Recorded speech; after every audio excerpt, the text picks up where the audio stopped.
जय हिंद दोस्तों। आप सभी का विजन एजुकेशन के इस चैनल पर मैं हार्दिक स्वागत करता हूं। आज हम स्टार्ट कर रहे हैं डीआई की क्लास, यानी आंकड़ों पर आधारित प्रश्न। इसमें ग्राफ बेस्ड क्वेश्चन हमारे आते हैं जो कि बहुत इंपॉर्टेंट हैं।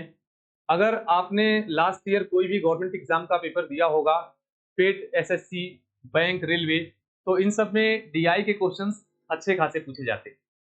और डीआई में टोटल 4 प्रकार का ग्राफ होता है हमारा: पाई चार्ट, टेबुलर चार्ट, और उसके बाद लीनियर चार्ट आपको देखने को मिलता है, और बार चार्ट। तो अभी हम पाई चार्ट स्टार्ट किए हैं और उसी को डिस्कस कर रहे हैं। तो फर्स्ट क्लास अगर आप नहीं देखे हैं तो एक बार देख लेंगे, जिसमें पाई चार्ट के कुछ इंपॉर्टेंट रूल्स हमने बताए थे और क्वेश्चन हम उस पर किए थे। आज उसी के आगे चलेंगे। यहाँ आप देखिए ध्यान से, जो क्लास है आज की, देखिए 100% एग्जाम टारगेट क्वेश्चन आपको मिलेंगे। इसमें पेट, एसएससी, बैंक, यूपीएसआई और रेलवे जैसे एग्जाम में पूछे गए प्रश्न आपको देखने को मिलेंगे। ये जो वीडियो सीरीज है आपकी, ये डाटा इंटरप्रिटेशन की मास्टर क्लास है। मास्टर क्लास का मतलब कि आपको सारा डायग्राम सीक्वेंस से मिलता जाएगा। लास्ट 10 ईयर में जितने प्रकार के क्वेश्चन आपके एग्जाम में पूछे गए हैं, हर प्रकार के क्वेश्चन एक एक करके मैं करवाऊंगा।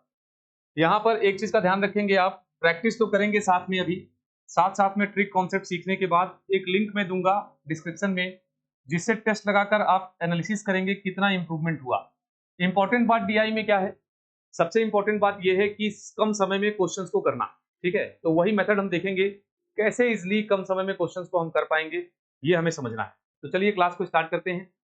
तो यहां देखेंगे सबसे पहले, देखिए डीआई जो पाई चार्ट है, अभी हम पाई चार्ट कर रहे हैं। ठीक है, तो पाई चार्ट में 2 प्रकार के प्रश्न हैं। पाई चार्ट आपका सर्कुलर होता है, 2 प्रकार से प्रश्न पूछा जाता है, या तो परसेंटेज में डाटा दे देगा या तो डिग्री में दे देगा। जब डाटा परसेंटेज में देगा तो टोटल परसेंटेज कितना होगा, अगर आप जोड़ लें तो A B C D total 100% होगा। कितना होगा? 100%। ये ध्यान रखेंगे। और अगर डिग्री में आपका डाटा दे दिया, सारे आंकड़े डिग्री में दे दिए गए, तब इनको जोड़ने पर टोटल कितना आएगा? 360 डिग्री, 360 डिग्री। ठीक है, इस चीज का ध्यान रखेंगे। चलिए क्वेश्चन को स्टार्ट करते हैं, साथ साथ में करेंगे। अब देखिए सबसे पहला प्रश्न आपकी स्क्रीन पर ये है। क्या दिया हुआ है प्रश्न? कह रहा है क्या दिया हुआ है? The given pie chart shows the breakup of total number of the employees of a company working in different offices A B C D and D. तो देखिए यहाँ पर ए बी सी डी ई, ये 5 ऑफिस है, और इन पांचों office में जो इम्प्लॉय काम कर रहे हैं, डिग्री में उसको डिवाइड करके दिया है। ठीक है, जितने कर्मचारी कार्य कर रहे हैं उनको डिवाइड कर दिया डिग्री में। और यहाँ एक चीज और दिया है कि कुल कर्मचारियों की संख्या, टोटल नंबर ऑफ एम्प्लॉय कितने हैं? 2400। तो यहाँ पर एक चीज का आप ध्यान देंगे, टोटल एम्प्लॉय अगर 2400 हैं और डिग्री में डाटा दिया है, तो आपको पता है कि ये जो 2400 दिया हुआ है, 2400 ये कुल संख्या है, ये किसके बराबर होगी? 360 डिग्री के बराबर होगी। टोटल वैल्यू जो इसकी है वो 360 डिग्री के बराबर होगी, और वही 2400 कर्मचारी यहाँ डिग्री में डिवाइड किए गए। क्लियर है? तो यहाँ आप समझ सकते हैं कि अगर हमें संख्या को डिग्री में या डिग्री को संख्या में बदलना होगा तो हम इसका प्रयोग करेंगे। तो यहाँ आप ध्यान से देखें कि अगर हम एक एम्प्लॉय की बात करें तो एक एम्प्लॉय बराबर कितना डिग्री हो जाएगा? 360 को आप सीधे सीधे डिवाइड कर दे किससे? 2400 से। यहाँ पर देखेंगे ध्यान से, 0 से 0 कट गया, यहाँ पर कैलकुलेट कर सकते हैं, 12 दूना 24 और 12 तिया 36, ये हो गया। तो कुल मिलाकर आपका यहाँ एक 0 भी बचा है, ये आ जाएगा 3/20। तो एक एम्प्लॉय की वैल्यू 3/20 डिग्री के बराबर है। एक एम्प्लॉय की वैल्यू किसके बराबर है? 3/20 डिग्री के बराबर है। जब भी आप चार्ट का कैलकुलेशन करें तो एक यूनिट की वैल्यू जरूर निकाल लें। मतलब कि एक एम्प्लॉय कितने डिग्री के बराबर है? 3/20 डिग्री के बराबर है। या इसका उल्टा आप कह सकते हैं कि एक डिग्री का मान कितना हो जाएगा, इसका तिर्यक गुणा कर दें, 20/3 एम्प्लॉय के बराबर हो जाएगा। इस प्रकार से ये डाटा आपके सामने है। अब चलिए क्वेश्चन स्टार्ट करते हैं। यहाँ पर जो बेसिक चीज थी हमने बता दी, अब प्रश्न शुरू करते हैं। ठीक है, तो यहाँ देखेंगे सबसे पहले पहला प्रश्न क्या है। कह रहा है कि उन कार्यालयों की संख्या क्या है जिसमें कंपनी के कर्मचारियों की संख्या 350 से 650 के बीच है। 350 से 650 के बीच है। अब देखेंगे ध्यान से, यहाँ पर प्रश्न में सबसे अच्छी बात क्या है और वही मुश्किल भी है, यहाँ पर कर्मचारियों की संख्या दिया हुआ है, 350 से कितना दे दिया? 650। इनके बीच में एम्प्लॉय होने चाहिए, लेकिन यहाँ डिग्री में डाटा दिया है, तो संख्या की तुलना आप डिग्री से डायरेक्ट नहीं कर पाएंगे। यहाँ पर या तो संख्या को डिग्री में बदल दे या इस पूरी डिग्री को संख्या में बदल दे। तो डिग्री को संख्या में बदलने के लिए 5 बार काम करना पड़ेगा। यहाँ पर 5 कार्यालय हैं, पांचों को बदलना पड़ेगा। और यहाँ पर अगर आप संख्या को डिग्री में बदलेंगे तो 2 बार कन्वर्जन करना पड़ेगा, केवल 2 डाटा है। तो अच्छा हमारे लिए क्या होगा कि संख्या को हम डिग्री में बदल दें। ठीक है, आइए बदलते हैं। तो यहाँ पर 350 को अगर आप बदलेंगे तो आपने अभी देखा एक एम्प्लॉय बराबर कितना है, 3/20 डिग्री। तो यहाँ पर लिखेंगे 350 गुणे 3/20, 3/20, ये हो गया। और यहाँ पर 650 की वैल्यू अगर हम निकालेंगे तो आप लिखेंगे 650 गुणे 3/20, 3/20। अब इसको आप कैलकुलेट कर लें तो संख्या डिग्री में निकल जाएगी। कितना आ गया यहाँ पर, 3 गुणे 5 15, 105 आ गया, डिवाइड बाई 2। अब 2 से डिवाइड कर देंगे इसको, कितना आ जाएगा आपका 52.5। तो ये आ गया 52.5 डिग्री के बराबर। उसी प्रकार से अगर इसको हम कैलकुलेट करें तो ये कितना डिग्री आ जाएगा, 3 गुणे 5 15, 18 1 19, डिवाइड बाई 2। तो यहाँ से आपका आ जाएगा 2 9 18 1 19, 2 7 14, 97.5। तो यहाँ पर हम ये समझ गए कि जो एम्प्लॉइयों की संख्या है वो 52, देखिए 52 डिग्री से 97 डिग्री के बीच होनी चाहिए, ऐसा पूछना चाह रहा है क्वेश्चन में। तो देखेंगे कितने ऐसे कार्यालय हैं जिसमें 52 डिग्री से 97 डिग्री के बीच में एम्प्लॉय हैं।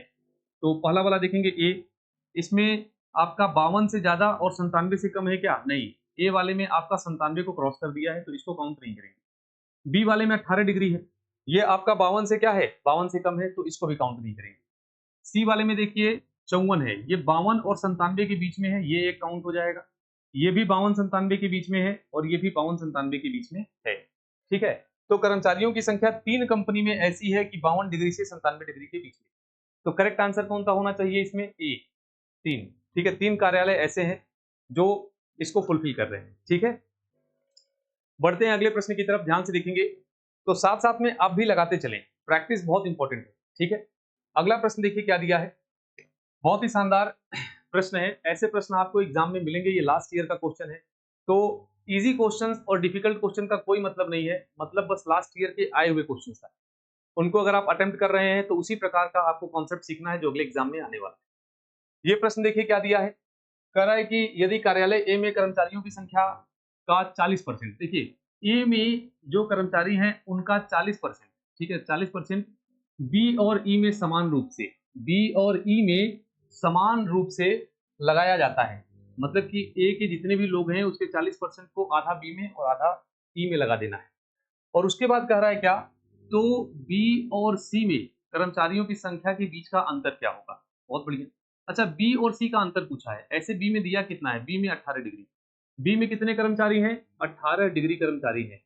और सी में कितने कर्मचारी हैं, सी में 54 डिग्री कर्मचारी हैं, 54, 54 डिग्री।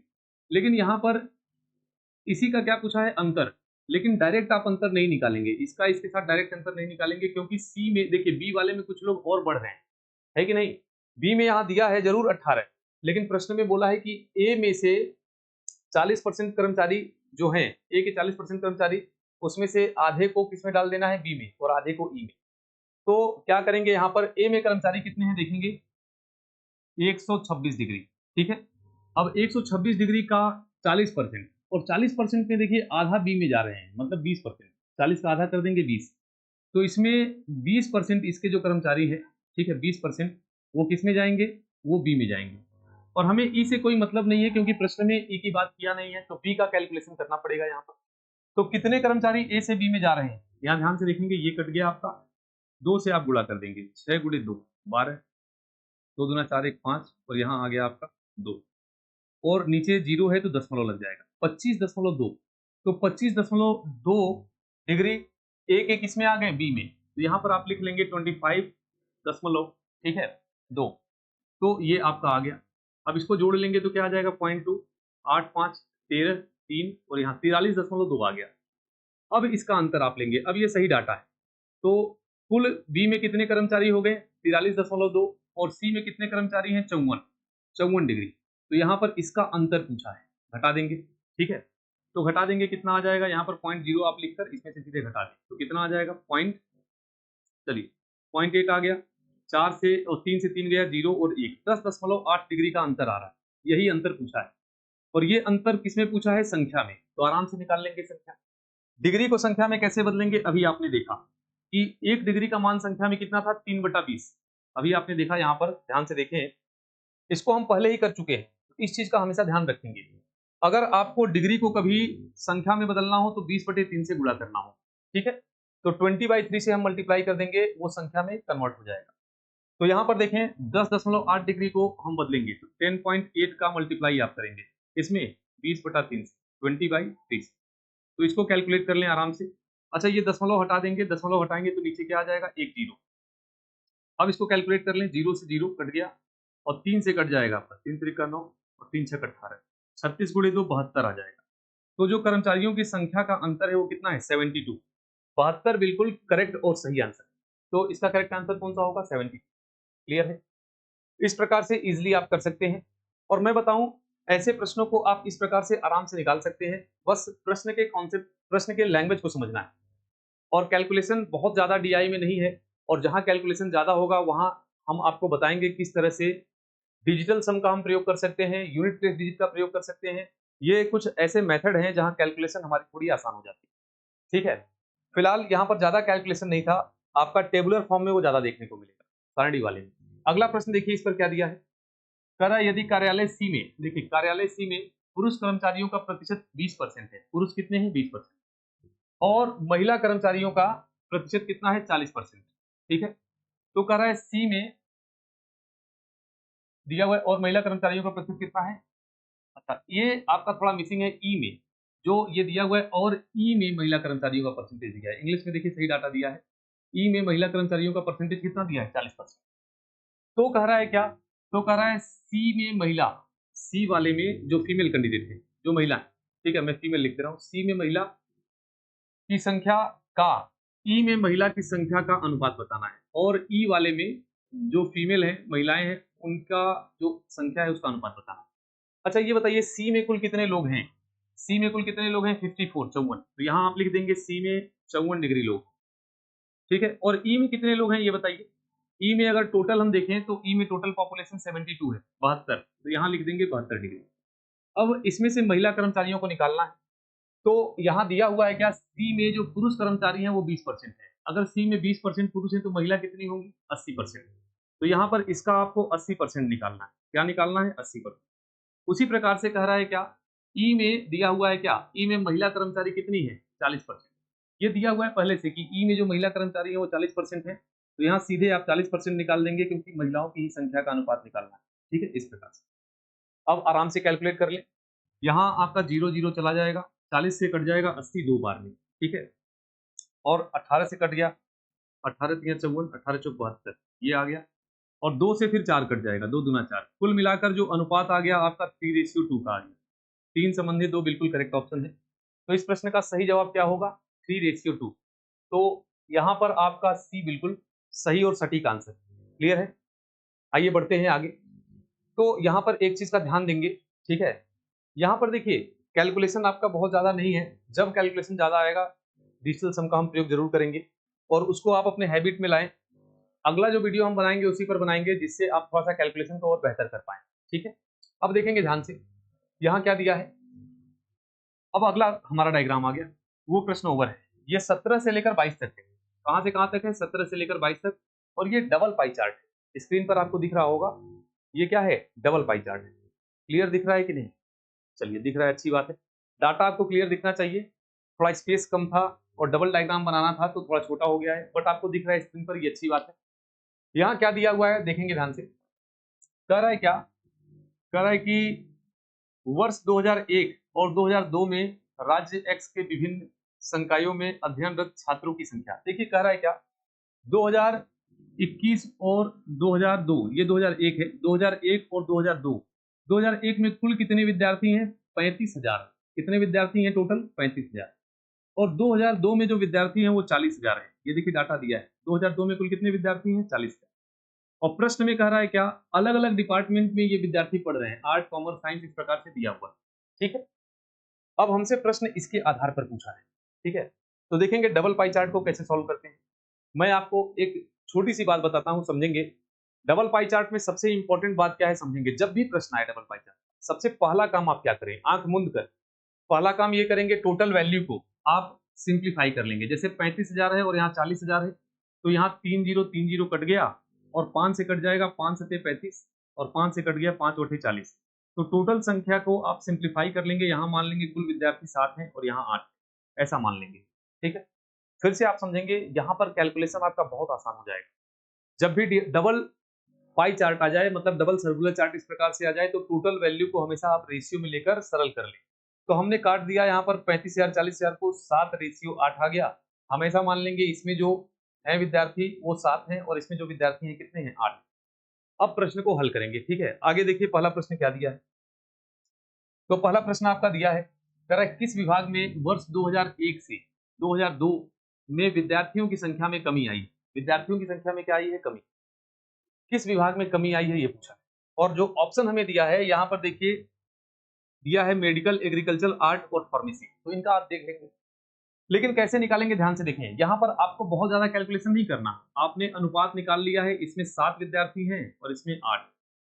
तो चेक कर लेंगे, सबसे पहला ऑप्शन चेक करेंगे क्या दिया है। पहला दिया है मेडिसिन, तो मेडिसिन वाला आप देखेंगे, इसमें देखिए 11 है, तो 11 का गुणा 7 में कर दें, कितना आ जाएगा 77। और यहाँ 11 का गुणा, यहाँ मेडिसिन है 10, 10 का गुणा 8 में कर देंगे, कितना हो जाएगा 80। तो यहाँ विद्यार्थियों की संख्या में क्या है, क्या हुई है, वृद्धि। यहाँ कमी पूछा है, तो पहला ऑप्शन गलत हो गया। अगला देखेंगे यहाँ पर एग्रीकल्चर, एग्रीकल्चर के लिए क्या करेंगे, एग्रीकल्चर यहाँ पर 7 है, 7 गुणे 7 49 हो जाएगा 49। और यहाँ पर कितना है, यहाँ एग्रीकल्चर में 5 है, 5 गुणे 8 कितना हो गया 40। तो 49 से 40 हो गया, ये बिल्कुल सही आंसर है, कमी हुई है एग्रीकल्चर में। तो जो एग्रीकल्चर मतलब कृषि विभाग में विद्यार्थियों की संख्या में कमी देखने को मिली। क्लियर है। अब यहाँ पर आप परसेंटेज के चक्कर में नहीं पड़ेंगे कि परसेंटेज निकालें, वैल्यू फाइंड आउट करें, बहुत टाइम कंज्यूमिंग हो जाएगा। तो जब भी डबल पाई चार्ट आए, टोटल वैल्यू का रेशियो निकाल के सरल करें और उसका मल्टीप्लाई करके लगभग सारे प्रश्न का आंसर आप दे सकते हैं। चाहे अनुपात पूछे, परसेंटेज पूछे, प्रॉफिट लॉस उसी में पूछ ले, वृद्धि कमी पूछ ले, सबका आप आंसर दे सकते हैं। ठीक है, अगर आपको वीडियो पसंद आ रही है तो एक बार लाइक जरूर करें और साथ साथ में कमेंट करें। मैं सीक्वेंस से आपको पूरा डीआई विस्तार से करवाऊंगा अच्छे से। हमने इससे पहले प्रॉफिट एंड लॉस का कंप्लीट सीरीज दिया है चैप्टर वाइज, ठीक है, उसे आप देख लें। और इस तरह से मैथमेटिक्स को पूरा कंप्लीट करवाऊंगा जिससे आप और बेहतर तरीके से समझ पाएं और अच्छा स्कोर कर पाएं। ठीक है, चलिए बढ़ते हैं आगे, देखेंगे। यहाँ पर जो अगला प्रश्न हमारा है इस प्रकार से दिया हुआ, यहाँ पर क्या पूछा है, औषधि मतलब फार्मेसी विभाग का डाटा दिया है। कह रहा है औषधि विभाग में 2001 में पढ़ने वाले विद्यार्थी से 2002 में पढ़ने वाले विद्यार्थियों का अनुपात ज्ञात करें, रेशियो निकालना है। अच्छा देखिए, यहाँ फार्मेसी, औषधि का मतलब क्या, फार्मेसी। तो फार्मेसी विभाग का देखेंगे 2001 में, किसमें देखेंगे 2001 में। और फार्मेसी विभाग का डाटा हम देखेंगे किसमें, 2002 में। तो फार्मेसी विभाग में कितने लोग हैं ये देखें आप। एक 2001 में कितने लोग हैं फार्मेसी में, फार्मेसी में 6% है, तो 7 गुणे 6 आप लिखेंगे, 7 गुणे 6, क्योंकि वहां पर आपने 7 निकाला था और 6% है तो 6 से गुणा करेंगे। और यहाँ देखिए, यहाँ फार्मेसी में कितने हैं, 9%। तो 9 का गुणा आप करेंगे 8 में, यहाँ पर आपको टोटल वैल्यू कितनी मिली थी, 8। तो गुणा करते हुए इस प्रकार से निकाल लेंगे, यही अनुपात इजिली सॉल्व कर लेंगे। यहाँ पर ये कट गया आपका, 2 से कट गया, 2 3 6 और 2 चौके 8। फिर आपका 3 से कट जाएगा, 3 3 जा 9। कुल मिलाकर कितना आ गया यहाँ पर 7, और यहाँ पर 4 गुणे 3 कितना हो गया 12। 7 संबंधी 12 आपका बिल्कुल करेक्ट और सही आंसर, 7:12। ठीक है, तो इसमें आपका जो करेक्ट आंसर होगा वो क्या होगा, 7:12। डी आपका बिल्कुल सही और सटीक आंसर। ठीक है, बढ़ेंगे अगले प्रश्न की तरफ। अगला प्रश्न देखिए क्या है। तो देखिए, इतना ही आपको टाइम देना है, इजी क्वेश्चन है, पैटर्न आप समझेंगे। तो अभी हमने पाई चार्ट का पैटर्न बताया, इसके बाद पाई चार्ट विद टेबल देखेंगे, तो उसमें देखेंगे कॉन्सेप्ट कैसे हमें यूज करना है। ठीक है, यहाँ पर जो डाटा दिया है एक बार ध्यान से देखेंगे, क्या पूछा है। कह रहा है इंजीनियरिंग विभाग में वर्ष 2001, ठीक है, वर्ष 2001 से 2002 में विद्यार्थियों की संख्या में लगभग प्रतिशत वृद्धि ज्ञात करें। बहुत बढ़िया, लगभग में निकालना है तो थोड़ा बहुत आप डाटा को इधर उधर कर सकते हैं। फिलहाल कह रहा है क्या, 2001 से 2002 में, और किसमें पूछा है, इंजीनियरिंग विभाग में। तो इंजीनियरिंग विभाग का आप डाटा देखेंगे 2001 का, और इंजीनियरिंग विभाग का डाटा आप देखेंगे 2002 का। आइए देखते हैं। तो इंजीनियरिंग विभाग में अगर आप देखें तो यहाँ 18% है और टोटल वैल्यू कटकर 7 आई, तो 18 गुणे 7 यहाँ हो जाएगा, कितना हो जाएगा 18 गुणे 7। और अगर इंजीनियरिंग विभाग का आप इसमें देखें तो इसमें टोटल वैल्यू कितना दिया है, 19%। तो यहाँ लिखेंगे 19 गुणे 8, टोटल वैल्यू कितनी थी 8। इसको कैलकुलेट करेंगे तो ध्यान से देखें डाटा कितना आ जाएगा, यहाँ पर आपका 2 से कट जाएगा, 2 9 18, 2 से कट गया, 2 चौके। अब कुछ कटेगा नहीं तो गुणा कर लेंगे, 7 9 63, 63 यहाँ पर आ गया 63। और यहाँ पर आ जाएगा आपका 76। तो यहाँ देखिए ध्यान से, आपका 63 से 76 हो गया, 63 से कितना हो गया 76, तो कितने की वृद्धि हुई है आप निकाल सकते हैं, माइनस कर देंगे, 13 यूनिट की वृद्धि हुई है। तो इस वृद्धि को परसेंटेज में निकालना है तो आराम से निकाल लेंगे, 13 इकाई बढ़ा है कितने पर, 63 पर, 63 पर, तो 13 डिवाइड बाई 63 गुणे 100। अब यहाँ ध्यान से देखें, जब लगभग आपको दे दे तो थोड़ी सी छूट मिल जाती है। प्रश्न में जब लगभग बोल देता है तो आप थोड़ा बहुत 1-2 डिजिट आगे पीछे कर सकते हैं। तो यहाँ पर आपको पता है 13 पचे 65 होगा और यहाँ 63 दिया है, तो इसको आप 65 बना दें, इसको आप, और अप्रोक्सीमेटेड आंसर आपको मिल जाएगा। 13 से कट गया, 13 पचे 65, अब 5 से कट जाएगा, 5 दूना 10, तो ये जो आया हमारा 20%, कितना आ गया 20%। अब ध्यान से देखें, यहाँ पर आपने डाटा को बढ़ाया था, नीचे वाला डाटा बढ़ा है तो वैल्यू इससे थोड़ी सी क्या होगी, कम आएगी। नीचे वाला डाटा हमने बढ़ाया था तो इसको बढ़ाने से वैल्यू कम आएगी, तो 20% से थोड़ा सा आपका अधिक होना चाहिए, ठीक है। तो 20% से अधिक क्या है, यहाँ पर आप जाएंगे तो ज्यादा गैप है तो आप 20% ही ले लेंगे, 20%। अगर आपका 20 दशमलव कुछ होता, ठीक है, 20 पॉइंट समथिंग होता, तो वो आपका करेक्ट आंसर होता, लगभग में पूछा है तो 20 को आप सही मानेंगे, ठीक है। चलिए बढ़ते हैं अगले प्रश्न की तरफ, लगाते रहे प्रश्न, ठीक है, टाइम बिल्कुल वेस्ट नहीं करना है, एक बार लग गए तो उसको प्रैक्टिस में लगे रहिए, ठीक है। देखेंगे आगे, अगर कुछ नहीं समझ में आएगा, ठीक है, तो आप कमेंट में मेंशन कर देंगे, मुझे लगा कि इंपॉर्टेंट है तो उसे फिर से मैं एक्सप्लेन करने की कोशिश करूंगा। फिलहाल मेरा प्रयास ऐसा है कि सब कुछ आपको प्रॉपर समझ में आए, ठीक है।